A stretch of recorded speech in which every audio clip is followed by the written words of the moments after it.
The A-List Podcast is brought to you by FanDuel, the exclusive wagering partner of the CLNS Media Network. Welcome into the A-List Podcast. Clearly unfinished business will continue for the Boston Celtics. Last time we spoke, we weren't even sure if they were going to make it past the last round, but here they are, the Celtics headed once again to the Eastern Conference Finals. I'm Kwani Lunis, joined by Sherrod Blakely and Gary Washburn. Another episode, another day remains in the Celtics season. How are you two? How are you two holding up, first of all? Because I know you're tired. I'm good. I'm great. I'm refreshed. It's a new season. Every time you go from one round to the next, it's like a new season. The Celtics, they have life. They have liberty. They have the pursuit of Banner 18. Let's get it. Okay, that was very clever. I'm not even going to hold you. Oh, no, Gary, stop no, come on. It was corny. I didn't know where it was going. And then he said pursuit of Banner 18. Gary has no literary style whatsoever. I'm good. Another series was very exciting. I think, everybody was it was very compelling, and we'll see how this next series comes up. But the Celtics they're not exciting. They're excited, if not anything else. So we'll see how exciting this next series gets. But a good way to end for them, a good way to end that series in dominating fashion. Yeah, let's recap Game 7 versus Philly. They advanced to the Eastern Conference Finals, as we mentioned, 112-88. Jayson Tatum with a 51-piece, Jaylen Brown with 25, Joel Embiid with 15. James Harden, the one that everyone questioned why he only had 9 points and went 3 for 11 from shooting. But I can't even ask who stood out because obviously it was Jayson Tatum. But what do you think this performance says about maybe what he's heard being said about him over the last few games, but also how he's going to perform, hopefully, for the Celtics in the Eastern Conference Finals? I don't know how much of a connection we can make between what he did in Game 7 and what he'll do against Miami, because it's a different team, different matchup, different types of defenders that he'll be dealing with. But what it does tell you without question is that when the Celtics absolutely needed him, when there was no margin for error, there's no margin for mediocrity, he rose to the moment.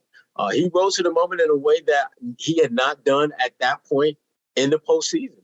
And he has to certainly be given, credit for rising to the occasion like that. But don't get it twisted. Jayson Tatum is not going to give you a 51-piece every single game against Miami. Miami's a better team defensively than that to allow that to happen with any kind of consistency. But the things that Tatum was able to do, the way that he was able to reach into his bag and give you the mid-range, give you the drive and finish, the drive and kick, the three ball, the corner three ball, the wing three ball. He did a great job of diversifying his game offensively, made great decisions throughout the course of the game, and made the game look easy, which is something that Tatum is one of the few players in the NBA does with a certain level of consistency. Because even before the breakout game, Tatum was giving you like 26, 8, 9, 10 rebounds, 4 or 5 assists, which are good numbers. But when you are considered a top 5 player in the NBA, top 10 player in the NBA, that's just not good enough, particularly when your team isn't dominating a series the way many thought they would be. So kudos to Tatum for stepping his game up, getting it done on Mother's Day, which is no surprise. Because, my Mama Tatum, she must have been like, boy, you better go out there and ball out. And he did not want to see anything other than a win. Exactly. And much respect to him for stepping up and handling his business. Yeah, I thought the Celtics were able to finish strong. I thought Joe Mazzulla saved the series with the lineup change, putting Robert Williams in for Game 6, and then Tatum got hot in the last 4 minutes. Then Tatum obviously took over in Game 7. Hopefully, if you're a Celtics fan, you hope your team learns something from this series. The grueling aspect of 7-game series, how you can't let go of the rope. There could be no more games like Game 5 where you just don't play well and don't hustle and don't give 100% effort. You could lose the next series with that. So, I think for them, this was a definite learning experience. I thought they would be a little bit more prepared, considering what happened against Atlanta, thinking, okay, they got caught off guard a little bit in that Game 5.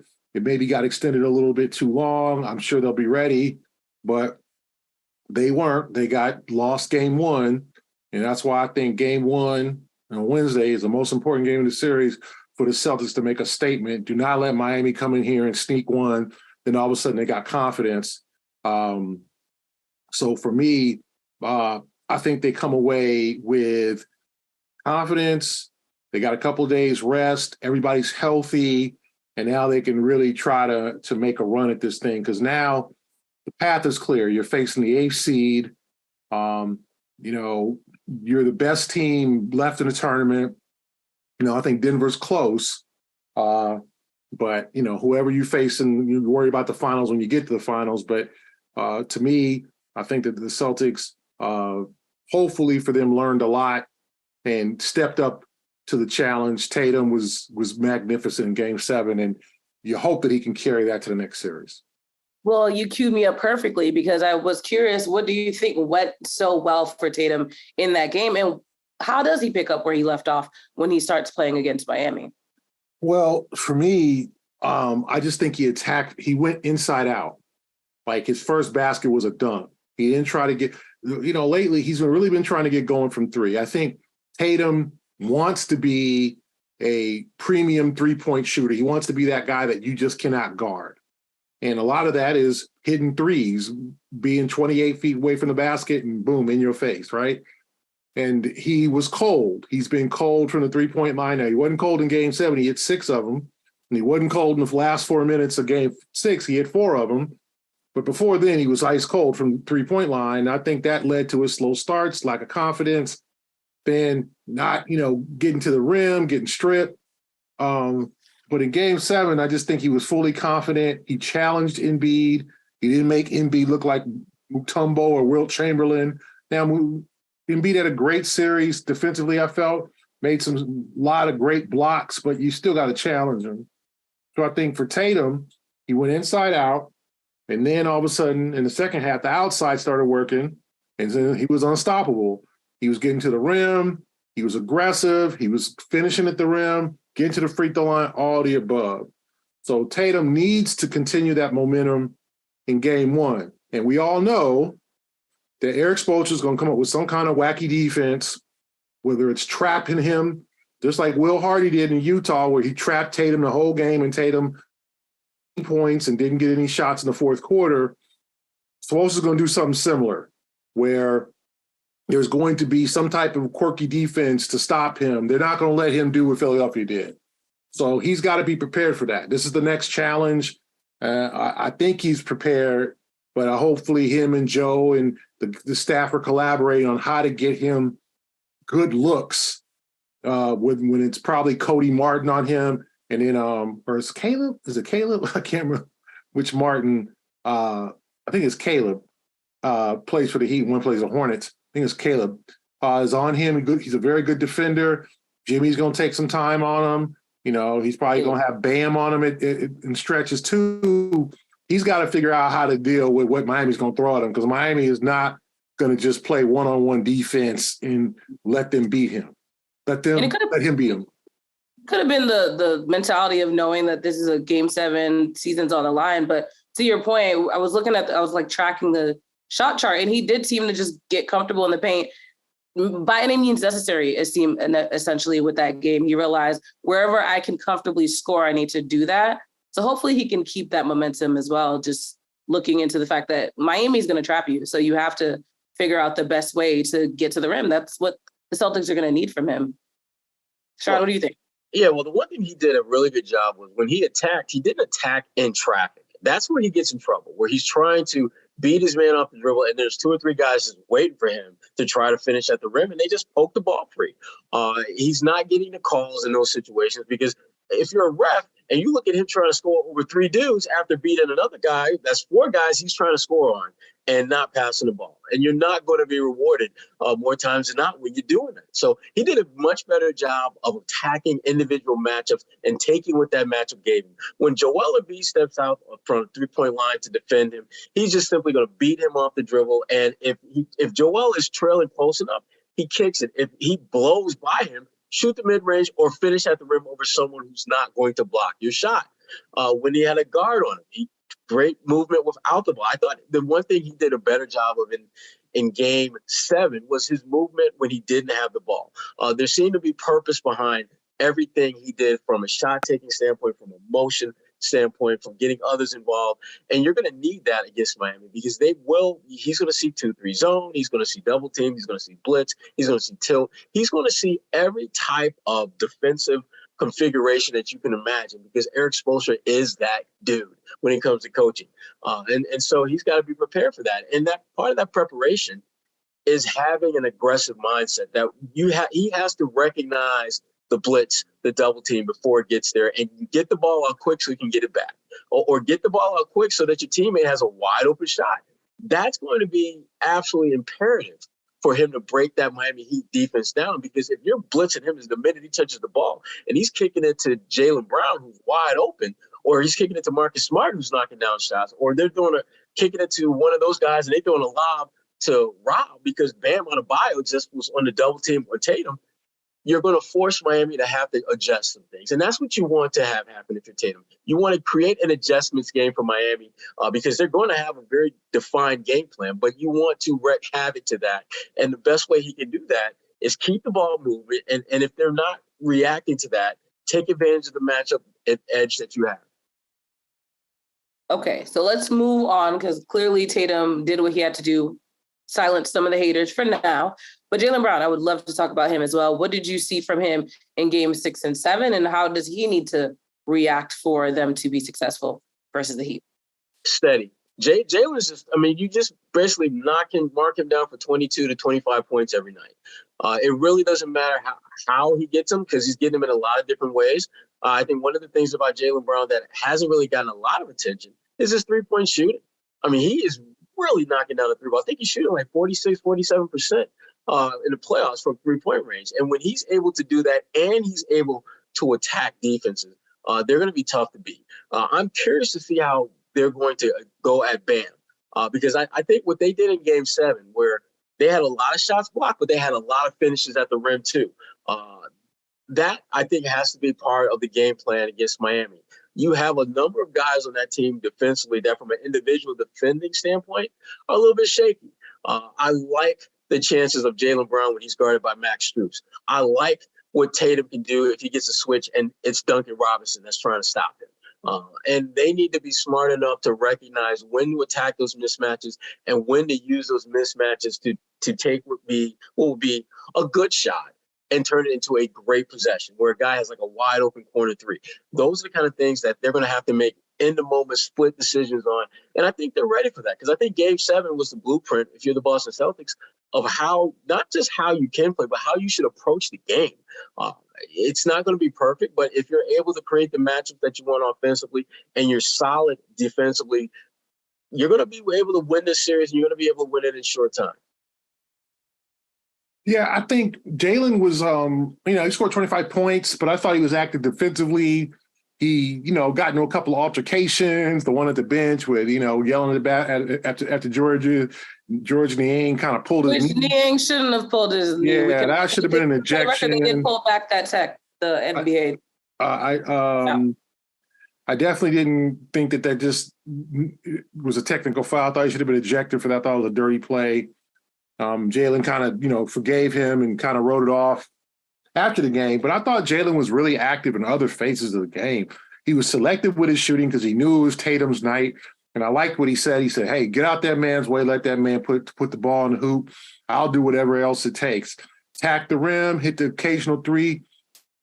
When Tatum is doubled, hit the little short mid-range, play defense, get a couple of key rebounds, chase loose balls.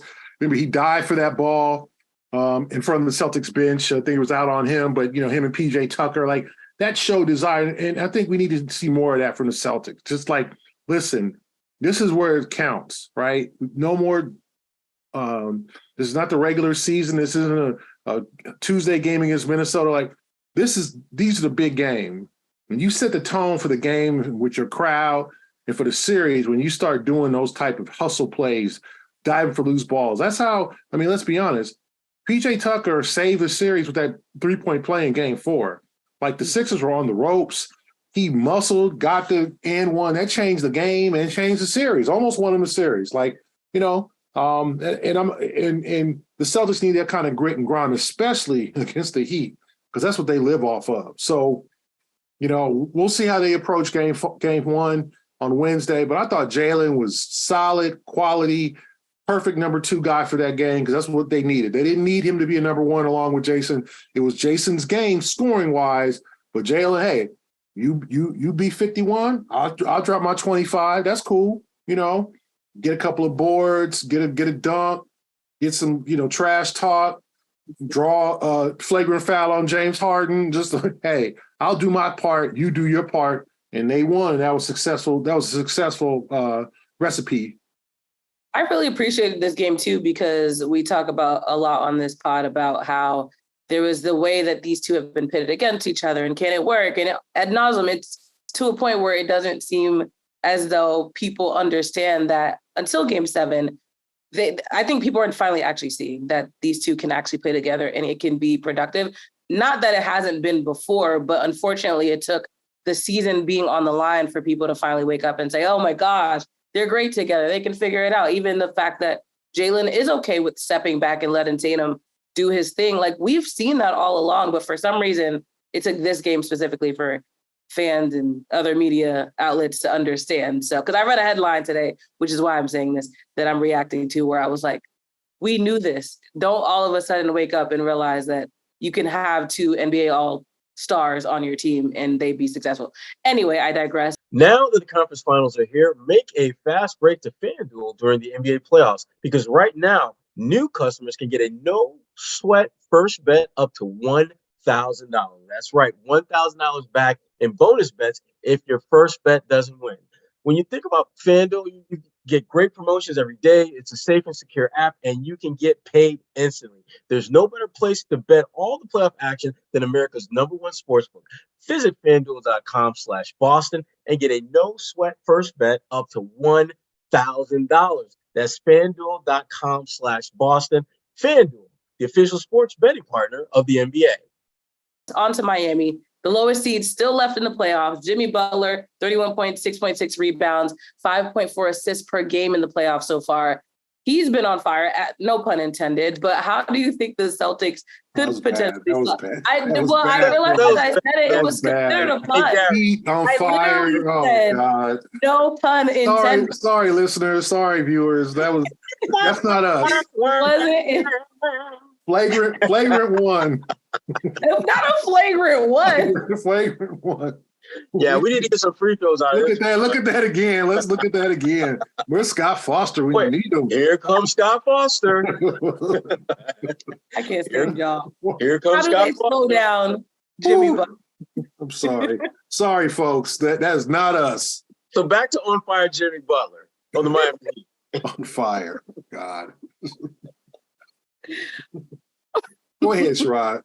Let's continue. Okay, Jimmy Butler's really good. Newsflash. No.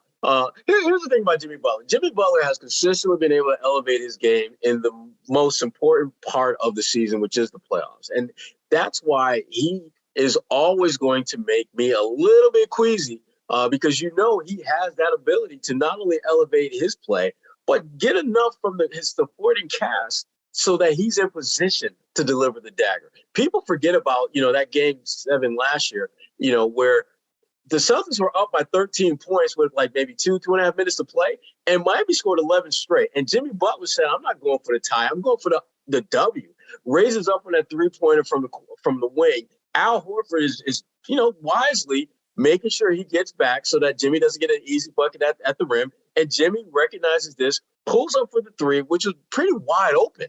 And it hits the front of the rim. And that was literally the difference in the game down the stretch. So, this is a guy that not only has the ability to deliver, but he's got the cojones to take that shot. He is not afraid of that moment. And if you're the Celtics, you want to do everything you can to position yourself so that it doesn't come down to a one-possession game. You don't want to get into Miami needs a bucket to win or tie situation. You want to avoid them as much as you can, because they have a guy that in those moments meets the moment, and it often sends you home crying because you couldn't. Yeah, I mean, I think obviously brothers ahead of the snake. I mean, he is said, hey, we're good. We're gonna take this one. I mean, he is a guy that just is relentless. He's never gonna give up. He's a great player. We all know that. The question is, have the Heat, or will they eventually run out of gas? And the thing is, they've got, More pun intended. huh? You need gas for heat. No, not run out of heat. Kwani, stop it. You've gone too far already. Gary is so fed up. I'm sorry, I disrupted your train of thought. Continue. Have they cooled off? Have the Heat cooled off? Oh, God, I can't. Anyway, the question is, are they running out of gas? You're talking about Kyle Lowry, who is now about to turn 30, is 37. Kevin Love's in the rotation, 34. Jimmy's himself is 33. They got vet guys, okay? And if you look at the New York series, offensively, they were not good. 42% from the field, 30% from the three-point line. They won that series with defense and hustle. Okay, New York committed about 25 more turnovers in the series. The Heat won that game with the grit and the grind that they want to win this series with. So they won that series with the same grit and grind. So the Celtics just have to play solid basketball. And Butler, in that New York series, Jimmy carrying him, he shot 43%. He was 1 for 9 from the three-point line. Like, he was not good from the three. He's not a great three-point shooter. And he was able to get to the free throw line in the 6-game series 53 times. Like, that's not good for opposing team. That's 9 times a game. So he lived at the line he played 5 games in the series. So he went to the line 53 times in 5 games. That's 10.6. So the Celtics cannot foul him like that. They cannot let him live at the line. The next highest free throw total in that series was Bam Adebayo with 27 attempts. Lowry had 19. So they won with free throw shooting, causing turnovers. They were not good. They were not good offensively in the series. So what Celtics have to do is play strong defense and not foul Jimmy Butler. Don't let Jimmy Butler get half of his points or 30% of his points on free throws. That's what the Knicks did. He had 1 3-pointer in the series. So he had 38 shots, 1 3-pointer, 46 free throws. So that's the thing about Jimmy Butler. Jimmy was not great offensively, but when you live at the line like that, then you got guys who were helping out and chipping in. Max Strus hit 17 threes in that series. And then Lowry hit 10. Caleb Martin hit 10. Gabe Vincent was not good in that series. Duncan Robinson hit 12. But the fact is that Miami's not a good offensive team, okay, especially without Tyler Hero and Victor Oladipo. So the Celtics but Butler is going to dirty up and mucky up the game, not dirty in a bad way, but just make it a grinding game with the free throw shooting, keeping the score down. Miami wants to win these games 98-92. Okay, and that's how they're going to have the advantage in the series if they get to that point. The Celtics have to move the ball, don't foul Jimmy Butler, although he's easy. He gets fouls very easily, and then not let Bam Adebayo defensively dominate the series. Adebayo only had 4 block shots in the Knicks series. Look at the stats here. So it wasn't like he was killing the rim protection. They only had 22 blocks. Kyle Lowry led the Heat in blocks in that New York series. So we're not dealing with Joel Embiid in terms of the type of center you're talking about. He's more athletic. He can hit that mid-range, but this is a different animal. He's a good defensive player, but he's not that classic rim protector. So the Celtics have some advantages here, but they also know that Miami's going to play hard. Butler's going to play hard. He's going to play 45 minutes a game, damn near. I mean, he played 41 minutes a game in that New York series, so he's barely going to be off the floor. So they're going to have to win with Jimmy on the floor, but not sending Jimmy to the free throw line. And we're welcoming in a new partner of the English podcast, FactorMeals.com. During the prime spring season, you need wholesome, convenient meals to energize you for warmer, more attractive days and keep you on track to reach your goals. Factor, America's #1 ready-to-eat meal kit, can help you fuel up fast with ready-to-eat meals delivered straight to your door. You'll save time, eat well, and tackle everything on your to-do list. As someone who spends a lot of time on the road, particularly this time of year in the playoffs, Factor meals is exactly what I need. Often you don't have time to prepare your meals in advance and go through all that process. Sometimes you just want to get a healthy meal, and you want to get a healthy meal in quick, no time required to prep it and things like that. And Factor is exactly what you are looking for. With 34 plus chef prepared, dietitian approved weekly options, there's always something new to try. Plus, you can round out your meal and replenish your snack supply with an assortment of 45 plus add-ons, including breakfast items like apple cinnamon pancakes, bacon and cheddar egg bites, and potato, bacon, and egg breakfast skillet. Oh my, this is sounding good. Want to budget this month by cutting back on takeout? Get Factor instead. Not only is Factor cheaper than takeout, but meals are ready faster than restaurant delivery in just 2 minutes. And here's the thing, the tip, you can tip yourself because you've earned it. Head to factormeals.com/A-list50 and use the code A-list50 to get 50% off your first box. That's code A-list50 at factormeals.com/A-list50 to get 50% off your first box. Okay, so to add to that, what do you think Bam Adebayo, he's been averaging 18 and 9 per game for the Heat. What level of concern do you have for him? Because he's basically the next man up when you talk about stature and, what the Miami Heat can produce. Go ahead, Sherrod. The thing about Bam is that he is, in many respects, for Celtics fans, he's what you are hoping that Robert Williams III will develop into. They have a lot of similarities in terms of athleticism, in terms of being able to not necessarily block every shot, which they have the potential to do, but their presence makes you conscious of their shot blocking ability and makes you a little bit leery of trying to attack and finish at the rim. But Bam's face-up game is what separates him. His ability to score facing the basket, I think he's a better player off the dribble than I think a lot of people give him credit for. But the thing about Bam, he's going to go to his right 99.9% of the time. Newsflash, make the brother go to his left. Let's see what that looks like. And that, to me, is part. It sounds really basic and fundamental, but he's been in the league long enough to where teams know this, yet they struggle to make that happen. So the key with Bam is just minimizing his scoring impact, because he is one of those guys that's going to get, second chance opportunities because of his offensive rebounding capability.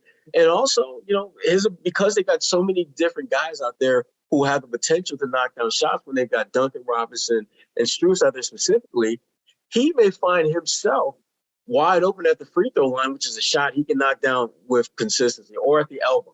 So he brings a different level of attention that the Celtics have to have at, when he's on the floor. But the Celtics have to watch out for Bam kind of running the offense, because that could be a possibility where they give him the ball and go, okay, Bam, you're athletic enough, go make a play, go draw a foul, go, what I'm saying, and what are the reaction of the Celtics going to be? Is it going to be, trap Bam or get the ball out of his hands and he goes to Max Strus or Duncan Robinson? That's the thing. Robinson's a shooter. Strus is a good shooter. Vincent has always played well against the Celtics. Jimmy's not going to really take threes. He said he took 9 in the New York series. He hit 1. So you don't have to worry about Jimmy, hitting threes, but you do have to worry about Robinson, Strus, and Vincent, and also Kevin Love, and obviously Kyle Lowry, who is a streaky 3-point shooter. So that's the thing. Miami does not have a great offense.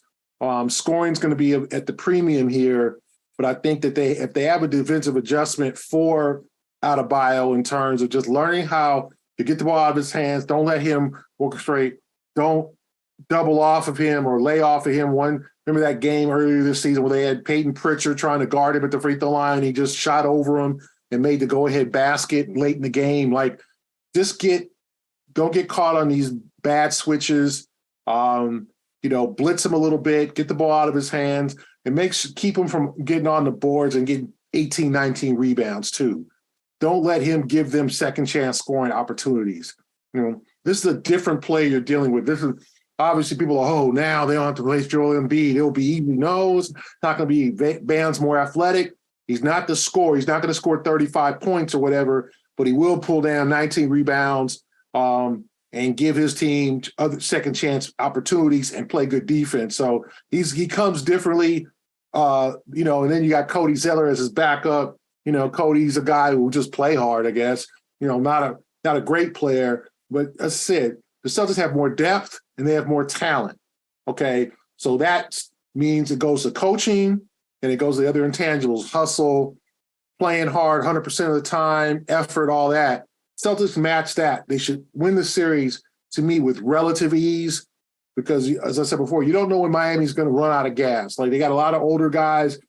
Are they going to say to themselves, you know what, our run is, done? Like, I remember Denver, came back from 3-1, beat the Clippers in the bubble, faced the Lakers, lost in 5. Like, sometimes a playoff run ends when it ends and you run into a better team, So is this Miami team as good as they were last year? I don't think so, especially without Hero. They've had some problems. I saw them in live play against Atlanta in that playing game. They look completely disengaged and then have flipped the switch. So the question is, can the Celtics get them to be like, damn, we're just not good enough, or are they going to give them momentum by coming out lackadaisical in game 1 and suddenly Miami's like, oh, okay, y'all going to just give us home court advantage. Okay, well, this is series now. All depends on the Celtics up here.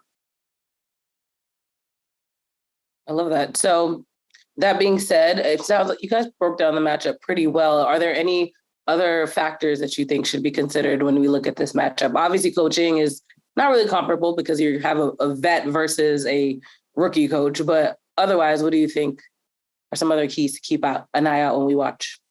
Well, I think the Celtics, their role players, have to play their roles and play them well. Derek White, we've seen in the 2 series that the Celtics have played. Atlanta, he was one of the best players on the floor. And against Philly, he was pretty much a non-factor. So he's a guy that I'm looking to see. How does he handle his role? Because, again, he was an All-NBA second-team defensive player, and this is a series where he's going to have to earn that title if the Celtics are going to win, because they're going to need his perimeter defense against the Max Struses and the Duncan Robinsons of the world, because if he's able to help neutralize those 2 guys, Miami doesn't really have any more options other than those guys in terms of long-range shooting. And Bam Adebayo is a really good scorer, not a great one, a good one.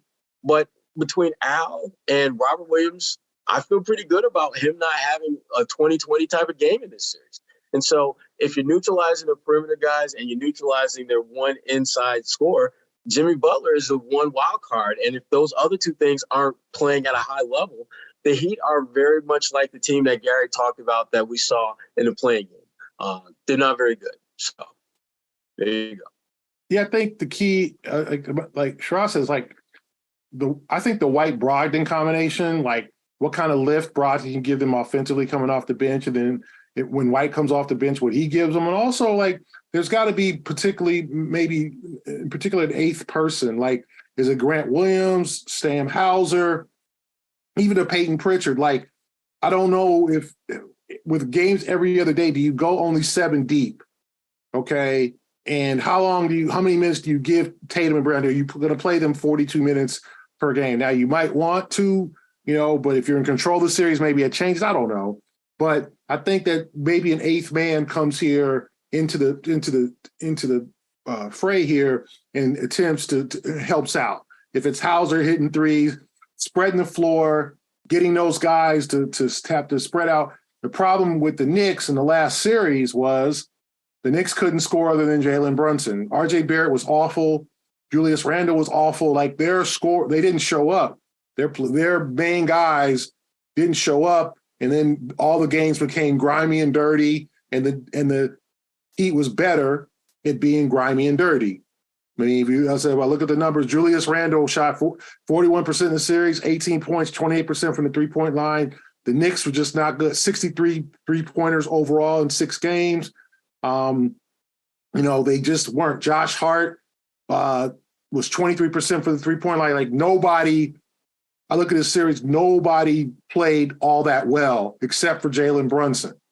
And especially in the closeout game where Brunson had 41, I think his teammates had like 50. or 55 or something like that. So, or 51. So to me, the Celtics have more depth than the Knicks, but they're going to need some contributions from the Hauser or a Grant Williams, White and Brogdon. So maybe they go 9 deep, 8 deep. But I think the bench is going to be key here. Take some pressure off Tatum and Brown, because we all know Spoelstra's going to come up with some defenses, confusing defenses, where Tatum and Brown might not be able to go for 40. But if your other guys are knocking threes off the bench, getting to the rim, getting those guys in foul trouble, they don't have a whole lot of depth. So foul trouble on their side is very important. Adebayo is prone to fouls. Okay, so that's another key component. In this game, in the series, is can you take Adebayo off the court? Can you get him into a little bit of foul trouble? If that's the case, and then now you got Cody Zeller coming off the bench, then obviously that's an advantage Celtics. There you have it. And so for those who don't know yet, I'm sure you've seen it by now, but game 1 is on Wednesday. Game 2 is on Friday. Game 3 is on Sunday. Game 4 Tuesday. We'll probably meet by then. All 8:30 games. Obviously, you can check in with us next week. We'll have a recap as to everything that has gone down since we last spoke. For Sherrod Blakely and Gary Washburn, I'm Kwani Lunis. This is the A-List podcast. Thanks for sticking with us. Oh, by the way, I do have to shout out Roger. Ran into him at a game watch party at game 6. He listens to the A-List podcast. Thank you specifically for listening, but all of you as well. Thank you.